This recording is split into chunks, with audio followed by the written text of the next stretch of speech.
Entonces hoy vamos a retomar a partir de acá, vamos a revisar otros conceptos que hay y para continuar entonces como con la puesta a punto en términos de conceptos básicos para que lo tengamos en cuenta, pues porque a mi juicio, pues, y por eso lo hacía, era importante que tuviéramos por lo menos claridad en estos conceptos básicos de seguridad y salud en el trabajo, que muchas veces nosotros los escuchamos, escuchamos de ellos, los incorporamos incluso en nuestro léxico, pues en conversaciones en el trabajo, en el estudio, pero muchas veces no tenemos de pronto la claridad de a qué se refiere cada cosa, como con lo de los accidentes de trabajo y las enfermedades profesionales, que de pronto muchas veces hemos escuchado de ellas, pero no teníamos como esa claridad de a qué se refiere, qué sí es y qué no es un accidente de trabajo, o qué sí es y qué no es un, una enfermedad profesional y todo esto, como los controles administrativos, los mecanismos de inspección y todo lo que vimos la semana anterior. Entonces, continuando, otro concepto es el PHBA, es un concepto, un glosario de términos de lo que puede verse dentro de lo que nos compete en términos de seguridad y salud ocupacional. Este PHBA, pues básicamente es casi lo mismo que lo que acabamos de ver en la materia pasada del proceso administrativo.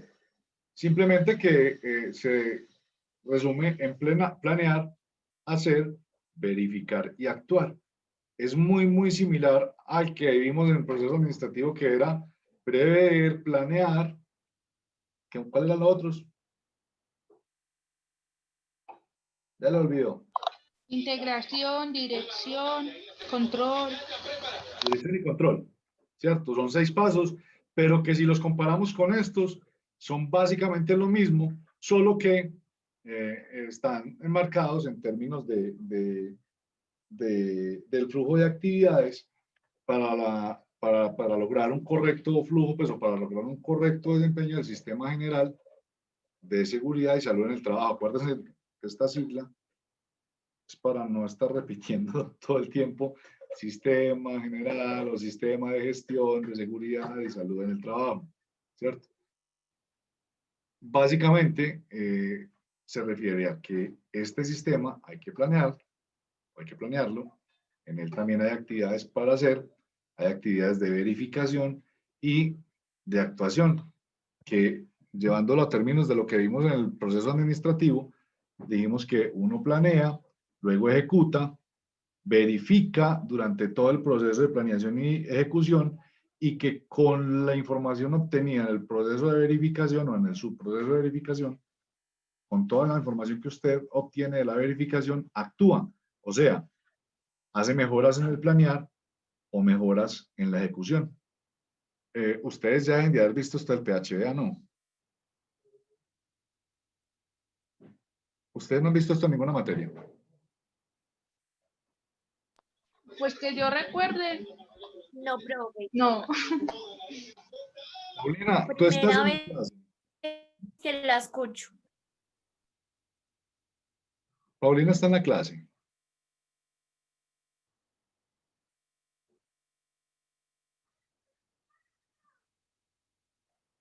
Parece que no.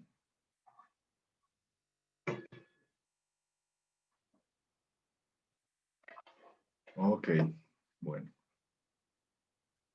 Entonces, pero básicamente el PHA es el mismo, básicamente el mismo proceso administrativo, solamente que tiene solamente esos 4 pasos, que tiene que ver con el planear, con el hacer, con el verificar y el actuar. ¿Tienen alguna duda con respecto a este PHA? No, profe. Este PHA se los puedo cambiar o lo podemos cambiar por proceso administrativo. O sea que para garantizar o para lograr un correcto sistema de gestión de seguridad y salud en el trabajo, debemos aplicar los pasos del proceso administrativo, que sería prever, planear. ¿Cuáles eran las otras? Así se acuerdan, sin mirar. Organizar, dirigir y controlar. Controlar. Prever, planear, organizar, dirigir y controlar.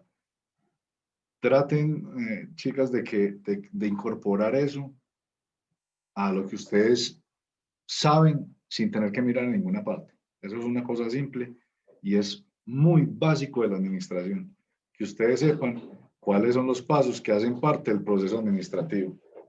Si ustedes se gradúan sin saber cuáles son los pasos básicos del sistema administrativo, yo les recomiendo que devuelvan el diploma. En serio, porque eso es lo más básico de administración. ¿Cuáles son los pasos del proceso administrativo? Si ustedes no saben eso, ¿para qué sirve? Ni cuáles son los pasos, no podrían decir que son técnicos administrativos o técnicos en gestión de talento humano, porque no, pues, no saben una cosa muy básica. Pues yo se lo estoy diciendo de buena manera porque ustedes ya vieron eso y veo que no lo tienen incorporado ya a su vocabulario, chicas. Entonces les recomiendo que le peguen una repasadita y que lo incorporen a su saber. Bueno, otro término, otro concepto que es básico también de Sistema General de Seguridad o Sistema de Gestión de Seguridad y Salud en el Trabajo es el Reglamento de Higiene y Seguridad. Ese Reglamento de Higiene y Seguridad es una declaratoria. Es una declaratoria que hace ¿quién? La empresa. En este caso, pues, tenemos como ejemplos de PDE, de las actividades que ejecuta, los riesgos a los que se exponen los empleados que están en estas actividades y el compromiso de la empresa de prevenir esos riesgos, ¿sí? Y de controlarlos. En todas las empresas legalmente constituidas debería existir un reglamento de higiene y seguridad. O sea, donde se hagan visibles, donde se expongan los riesgos a los que los empleados se encuentran, valga la redundancia, expuestos, y cuál es el compromiso de la empresa de prevenir y controlar esos riesgos a los que están expuestos los empleados. Muchas veces las personas están ejecutando actividades laborales sin saber a qué riesgos están expuestos, muchísimas veces. Personas que están trabajando en una planta de producción donde se manejan químicos que los podrían afectar sus pulmones, que les podría dar cáncer y que ni siquiera tienen ni idea de que eso está sucediendo. ¿Sí? Personas, por ejemplo, que están trabajando en una empresa donde hay un riesgo latente de explosión y no saben. Y están súper tranquilos. Ustedes, por ejemplo, sabían que en las empresas donde fabrican cuido concentrado para animales hay un riesgo de explosión latente. ¿Ustedes sabían eso? Y alguien de oficinas puede estar, no, pues, tranquilísimo pensando que está súper seguro en la oficina, que ya no pasa nada, que el peligro en la planta, y que si un silo de esos donde almacenan de esos alimentos acumula gases, se puede explotar y acabar con toda la planta. Y muchas veces hay empresas de estas que ni siquiera le informan a las personas cuáles son esos riesgos a los que están expuestos como empleados. Les recomiendo de pronto que en las empresas donde ustedes trabajan, los que trabajan, miren a ver si por lo menos tienen identificados cuáles son esos riesgos. Y esa identificación la hacen a través de esta matriz de peligros. La matriz de peligros permite reconocer, permite priorizar los riesgos de cada empresa según las actividades que ejecutan. Y además, en esa matriz también se hace un plan para la intervención de esos riesgos. ¿Ustedes alguna vez han visto una matriz de riesgos?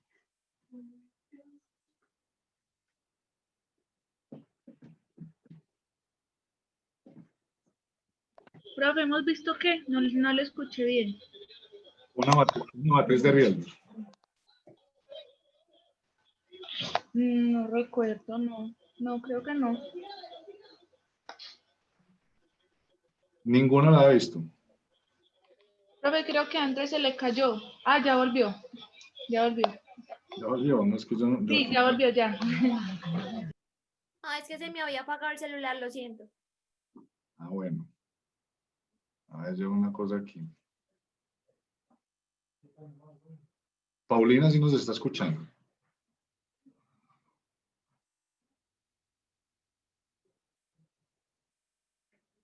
No, esto así no va a funcionar. Definitivamente no. Bueno. Esa matriz entonces es como un cuadro. La matriz de riesgo es como un cuadro, creo que más adelante las vamos a ver en alguna de las diapositivas. Es un cuadro donde se listan todos los riesgos o los peligros, ¿sí? que la empresa tiene de acuerdo a las actividades que esté ejecutando. Se hace un listado. Normalmente para la elaboración de esa matriz, lo que se hace es que por áreas de trabajo se empieza a hacer una observación, un reconocimiento y se van listando cuáles son esos peligros. ¿Cómo así? Sí, por ejemplo, que usted diga, bueno, en esta zona, como hay escalas, entonces hay un peligro, no un riesgo de caída, ¿sí? Hay peligro por caída de elementos desde alturas, por ejemplo, que el techo se pueda caer o que puedan caer herramientas porque hay personas trabajando a niveles superiores, que pueda haber un riesgo de electrocución porque hay líneas eléctricas atravesando el área donde trabajan las personas, etcétera, y lo van listando. Y después se hace un ejercicio con todos los responsables del sistema de gestión de seguridad y salud en el trabajo, con el COPASO, que es un comité de salud ocupacional, el responsable, mejor dicho, con el grupo que tenga la organización definido como responsable de hacer esta revisión, porque obviamente pues no va a poder participar todo el mundo, sino que se sacan algunos representantes, dependiendo de las áreas de trabajo que vayan a participar y el tamaño de la empresa, y estas personas, que son el Comité Paritario de Salud Ocupacional, hacen una valoración calificando todos estos riesgos que se han observado, agrupándolos, los que se puedan agrupar, porque en distintas áreas pueden haber riesgos similares, y hacen un listado de cuáles son los riesgos que hay en la compañía. Incluso los pueden ir categorizando por tipos de riesgo, por ejemplo, riesgos que puedan poner en peligro la vida, riesgos que puedan poner en peligro la integridad física de la organización. Bueno, cada compañía puede hacer la clasificación de acuerdo a su criterio, pues a los criterios que tenga la empresa. Pero lo que sí hacen es que los priorizan, ¿sí? Los priorizan, o sea, los ponen de acuerdo a múltiples elementos. Por ejemplo, yo sé que en EPM se hace una priorización dependiendo de la probabilidad de ocurrencia de ese riesgo, o sea, de la probabilidad que tenga ese riesgo de que se materialice. Y otro elemento que se considera ahí es del impacto que tendría ese riesgo si se materializa. ¿Me hago entender? ¿Qué tan posible es que ocurra y qué tan grave sería si ocurre? Entonces, los que más alto den, de acuerdo a una valoración que se hace ahí, se ponen como los más prioritarios para gestionarlos, y en esa matriz de peligros, entonces, debe estar entonces la lista de los riesgos, el nivel o la priorización de esos riesgos, cuáles están en el nivel más alto, medio y bajo, de acuerdo a la priorización que se les dé, y el plan de acción para mitigar o para eliminar ese riesgo o ese peligro, ¿sí? En algunos casos, los riesgos son muy altos de que ocurran y el impacto es muy alto y son riesgos que están por allá de primeritos para gestionarlos, pero que la compañía no tiene cómo gestionarlos y lo que hace es que transfiere el riesgo a una aseguradora, o sea, prefiere que otra compañía le gestione esos riesgos. Por ejemplo, ¿cuáles? ¿Creen ustedes que las empresas de una vez ponen a que otra empresa se los gestione? Lo vimos al principio. Los accidentes laborales, ¿cierto? Las empresas transfieren la gestión de esos riesgos a una empresa que se llama ARL. La ARL es la encargada de gestionar todo lo que tenga que ver con accidentes laborales y enfermedades profesionales. Bueno, continuemos. Enfermedad común. Qué pena, es que no lo quería interrumpir como que estaba diciendo, pero pues yo cuando se me apagó el celular no quedé muy claro con el segundo ítem. Es que venga, ¿verdad? Que es que estabas sin celular. El del reglamento de higiene y seguridad. Sí. Bueno, yo le estaba explicando que ese reglamento lo que es una declaratoria. O sea, una declaratoria, ¿en qué sentido? Aquí pues puse como que PM, pues en caso, porque como que es con la empresa que normalmente yo hago los ejemplos. Pero esa declaratoria agrupa o es como como un listado de todas las actividades, mejor dicho, declaratoria que hace la empresa, de todas las actividades que ejecuta y los riesgos a los que se exponen los empleados que están ejecutando esas actividades, ¿sí? Y cuál es el compromiso de la empresa con respecto al control y a la prevención que hace de ellos. Entonces, ¿por qué se hace esto? Yo les decía ahorita que todos nosotros deberíamos tener absolutamente claros cuáles son los riesgos a los que estamos expuestos cuando estamos ejecutando nuestras actividades laborales. Hay personas que están laborando en empresas donde están en continuo, constante y permanente riesgo de que haya una explosión, por ejemplo, y no tienen ni idea de que eso puede pasar. Hay personas que están en empresas que están expuestas a contaminación química o biológica y no tienen ni idea. Ni idea. Si ustedes se van, por ejemplo, a las empresas donde hacen reciclaje, yo no sé qué tan clara tengan las personas y cuáles, pues me imagino que las empresas que son muy grandes, sí, pero las pequeñas empresas de reciclaje, por ejemplo, que las personas tengan absolutamente claro el riesgo al que se exponen trabajando allí, de una infección, de una contaminación por algún virus, por alguna bacteria o por alguna vaina que los pueda matar. Yo creo que no tienen esa claridad, ¿sí? Muchos de ellos. Legalmente, todas las compañías deberían tener este reglamento de higiene y seguridad que dé cuenta a los empleados de cuáles son los riesgos a los que se exponen ellos cuando están ejecutando las actividades que ejecutan diariamente y a qué se compromete la empresa con respecto a la prevención y el control de estas mismas. Yo ahorita les preguntaba que si alguno ya tenía la oportunidad de revisar el reglamento de higiene y seguridad de su empresa y María Isabel contestó que no la había visto. Lo mismo la matriz de peligros. Estas cosas son de obligatorio cumplimiento por la ley. Pero entonces, sí. Así el reglamento, bueno, es el documento que nos indica cuáles son los riesgos a los que estamos expuestos. A los que se exponen ejecutando la actividad, sí. Ajá, y entonces la matriz de peligros es para actuar sobre esos peligros antes o durante. Qué buena pregunta. Esa matriz de peligros lo que hace es que ya hace una observación directamente de las actividades que se ejecutan, ¿cierto? Que se ejecutan en la organización, pero uno a todos los riesgos no los puede tratar de la misma manera, ¿cierto? Hay algunos que tienen yo no quiero decir importancia, pero sí son más relevantes para tratarlos que otros, porque hay riesgos que ponen en riesgo la vida de las personas, ¿cierto? Hay peligros que ponen en riesgo la vida de las personas, hay otros que no. Hay riesgos que de pronto pues lo máximo que te puede pasar es que te irrites o que te asustes, ¿cierto? Sí. Pero hay riesgos que te pueden matar, ¿sí? Que si se materializan, te pueden matar. Entonces, ¿qué hace la matriz de riesgos, la matriz de peligro? Lo que hace es identificar todos los riesgos que hay en las áreas de trabajo, todos, mediante observación, análisis, ¿cierto? Entonces, yo les contaba ahorita, se hace una división, normalmente lo que hacen para identificarlos es que se dividen en equipos de trabajos por área, donde hay grupos de personas que son expertos en distintas áreas, gente de salud ocupacional, gente de producción, mecánicos, electricistas, no sé, arman equipos y por áreas empiezan a hacer la identificación de los riesgos o de los peligros que son evidentes, pues, y que ya hay también de pronto documentados por accidentes anteriores o por ejercicios anteriores, ¿cierto? Y lo que se hace es que se listan esos peligros y de acuerdo a la fórmula que la organización determine, les contaba que en EPM se hace esa priorización teniendo en cuenta la probabilidad de ocurrencia del peligro, del riesgo, perdón, de que se materialice y el impacto que generaría si se materializa.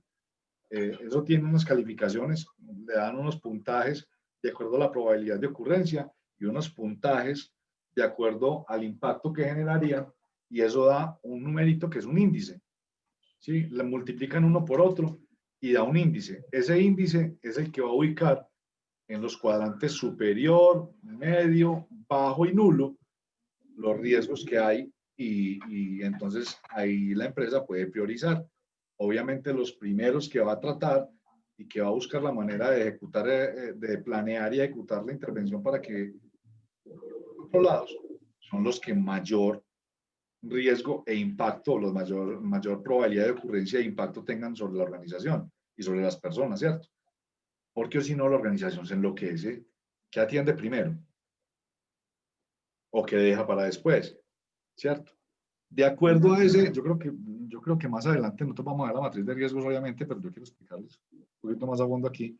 Y es que de acuerdo a ese índice, a esa calificación que obtiene el riesgo, entonces la empresa decide si simplemente lo ignora, ¿sí? Porque pueden ser riesgos que son considerados, eso tiene una palabra, creo que se llama, me escapa la palabra aunque lo califican, pero creo que es que el riesgo es un riesgo incipiente. O sea, el riesgo es incipiente. Si se materializa, no pasa nada. Se materializa, no pasa nada. O sea, no va a lesionar a nadie, no va a aporrear a nadie, no va a poner en riesgo la vida de nadie. O sea, que simplemente lo dejan ahí. O porque la probabilidad de ocurrencia es tan baja. Por ejemplo, alguna empresa puede decir, es que estamos aquí en riesgo, estamos en riesgo de que caiga un meteorito. ¿Hay quien puede decir eso? Sí, de hecho yo vi un ejercicio donde en una empresa en Rusia tenían considerado un riesgo latente para la compañía la caída de meteoritos. ¿Por qué? Porque en los últimos 20 años habían caído como 4 en esa zona y ellos manejaban, era una fábrica de químicos muy grande que tenía una planta pues en una zona vasta de Rusia donde era como común la caída de meteoritos y tenían considerado que uno de los riesgos que ellos tenían era la caída de meteoritos, pero como no podían hacer nada, lo único que encontraban era, lo único que podían hacer era asegurarse.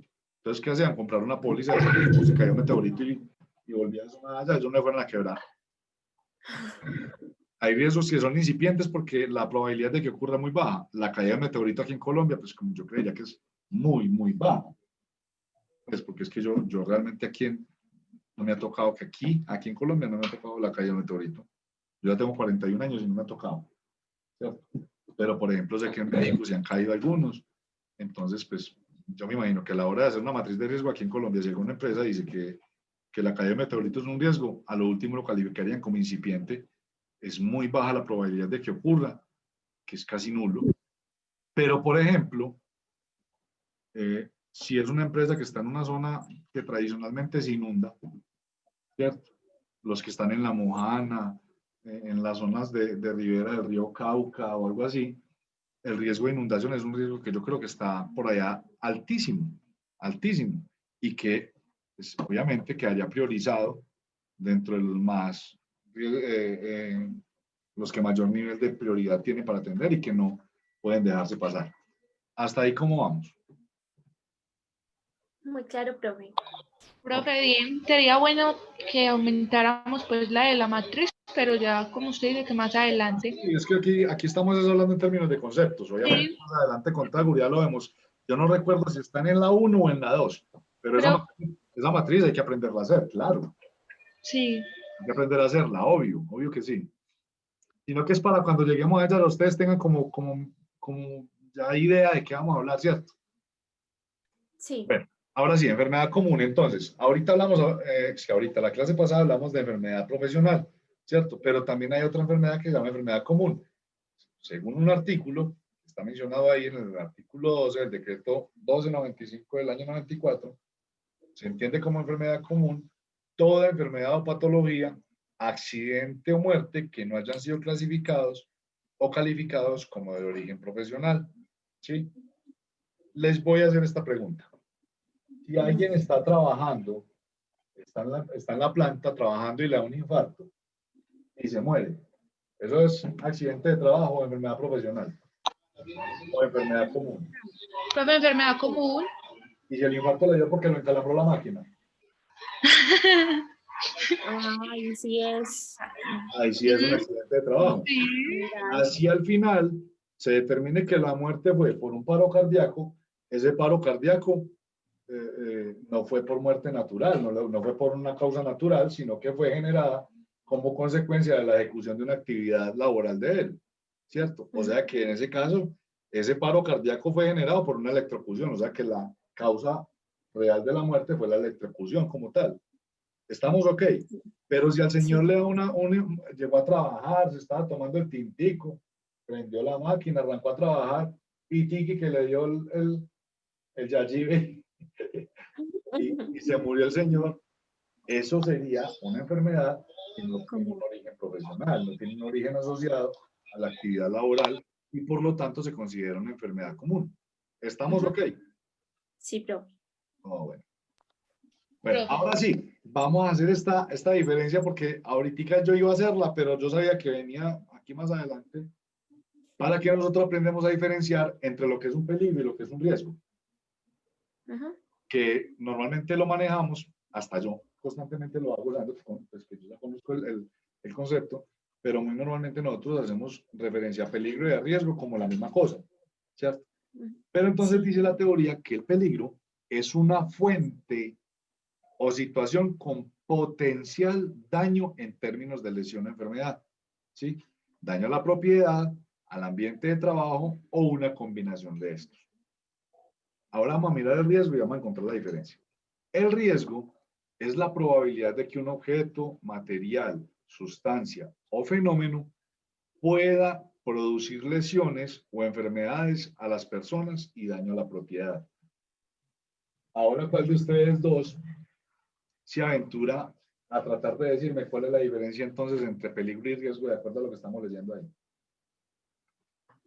Es muy parecido, pero hay una pequeña diferencia que hay que tratar de entenderla para que ustedes cuando ustedes sean jefes de gestión humana de una empresa, tengan la claridad de cuándo van a hablar de peligro y cuándo van a hablar de riesgo y cómo se interviene cada uno de los dos.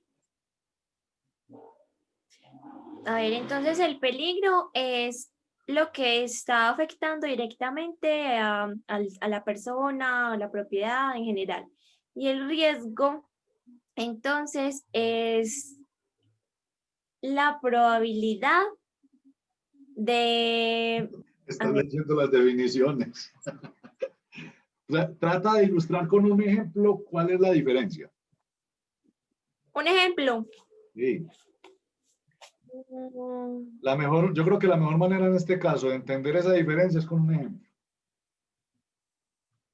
Isabel, tú eres él. Profe, déjenme analizar. Espere, profe, denos unos minutos. ¿Te rinden? No, espere. Bueno, piensen pues que me gusta mucho que intenten ustedes pensarlo. Ambas situaciones se pueden ilustrar con el mismo ejemplo, o sea, con un solo ejemplo. De qué es riesgo y qué es el peligro.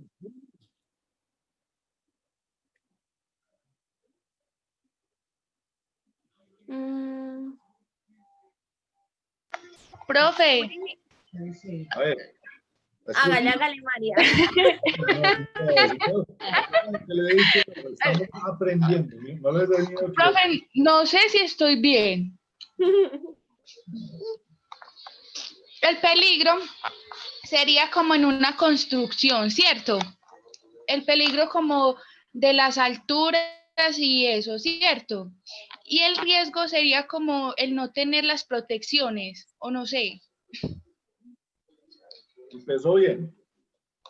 Terminé mal.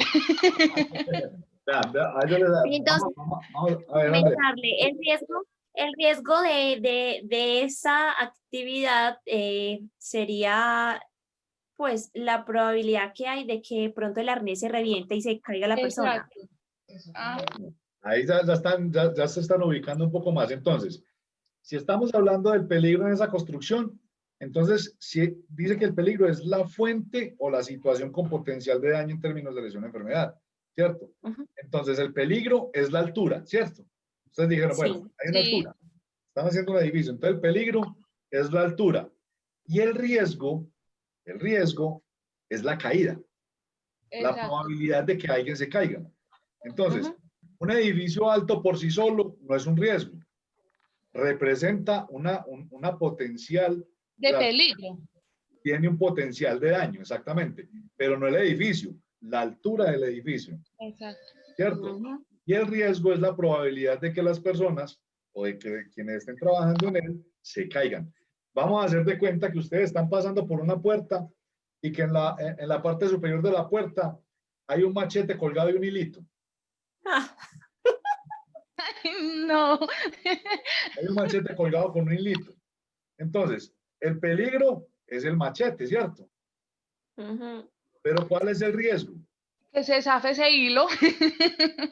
El riesgo es que de pronto haya alguien que resulte herido porque el machete se caiga. Sí, es que yo iba a colocar un ejemplo similar, pero era pues no En directamente. términos de una planta de producción, por ejemplo, si usted va pasando y ve un charco en el piso que nadie lo seca nunca, ese charco es un peligro. Pero el riesgo que hay en ese charco es que alguien se Es que se resbale y cae. se quiebre algún hueso, Ujú. ¿cierto? ¿Ya Sí. identificaron cuál es la diferencia entre peligro y riesgo? Sí, sí, profe. Sí. Peligro, conducir ebrio. Riesgo, Accidente. muerte. Hay riesgo de muerte. Un riesgo inminente de muerte de quien está conduciendo o de algún peatón. Listo. Oh, pues, que yo le puedo hablar toda la vida. Bueno, profe. Mentiras, chicas. Esas dos diferencias, esa diferencia es muy bueno que la tengan absolutamente clara. Cuando ustedes aprenden a diferenciar eso, ganan mucho terreno en un trabajo que requiere, tiene mucha demanda, que es el término, es el trabajo en gestión de riesgos. Si en algún momento tienen la oportunidad de hacer un diplomado en gestión de riesgos, se lo recomiendo ampliamente. En eso hay muchísima demanda, es muy bien pago y hay muy poquita gente que lo trabaja. Ahí les dejo ese dato. Bueno, muchas gracias. Gracias. Bueno, faltan 5 minuticos, nos da para avanzar otro momentico. Peligro, riesgo, listo. Bueno, ahora vamos a hablar de los antecedentes del sistema de gestión de seguridad y salud en el trabajo. Estos antecedentes, vamos a hablar acerca de qué se ha dicho desde antes, pero no sé si nos da para terminar. Bueno, vamos a tratar de adelantar hasta donde podamos. Hoy vamos a ver dos bloquecitos, ¿o qué? Sí. Sí, está bueno. Eso dice que está en la Sí. mañana. Entonces, como antecedentes tenemos lo siguiente. Ese sistema es una herramienta de gestión o herramienta de gestión más importante para el mejoramiento de la calidad de vida de los trabajadores en una organización.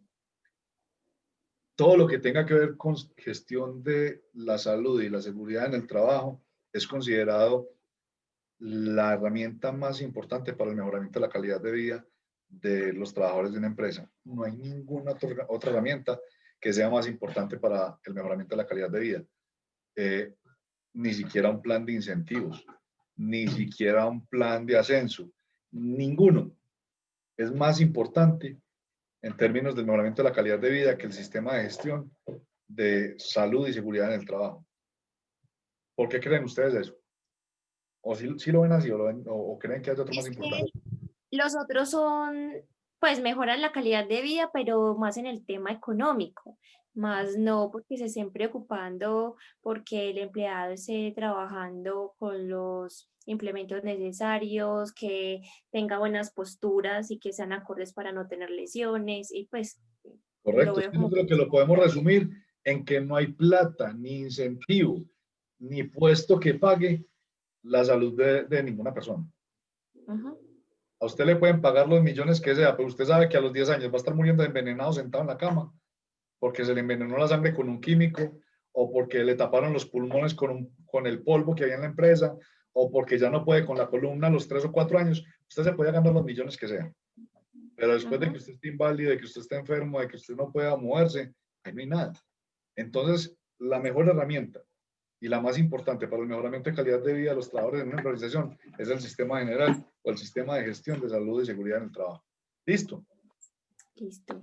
Otro Listo. antecedente es que es de obligatorio cumplimiento en todos los sectores. No hay ningún sector productivo del territorio nacional que esté exento de cumplir con el sistema de gestión de seguridad y salud en el trabajo. La empresa que no lo esté haciendo está incumpliendo la ley y se está exponiendo a sanciones y a que la ley haga con ella lo que a bien tenga. Empresas que no cumplan con su sistema, pues, o que no cumplan con esta determinación de ley, son empresas que están trabajando de manera ilegal, ¿cierto? O sea, que si ustedes no tienen en sus empresas de alguna manera gestión de la seguridad y salud en el trabajo, sus empresas están violando la ley, para que lo sepan. Otro antecedente es que busca generar beneficios como prevención de las enfermedades laborales o profesionales, generar beneficios como ambientes sanos de trabajo, y en que pues, muchas empresas no lo ven así, pero cuando una empresa implementa el sistema de gestión de seguridad y salud en el trabajo, los ahorros y la disminución de costos asociados a accidentes de trabajo, asociados a enfermedades laborales, asociados a incidentes de trabajo y a demandas, son muchísimos. O sea, es mayor el ahorro que la inversión. Cuando las empresas se ponen serias con esto, la disminución en costos generados por problemas asociados a la salud de los trabajadores es impresionante. O sea que siempre va a ser mejor para la empresa prevenir que pagar. Siempre va a ser mejor para la empresa prevenir que alguno se mate que pagar un muerto. Toda la vida. Aparte de lo que eso implica para la organización en términos que no son económicos. ¿Sí? Yo les pongo este ejemplo antes de que me acabe el tiempo.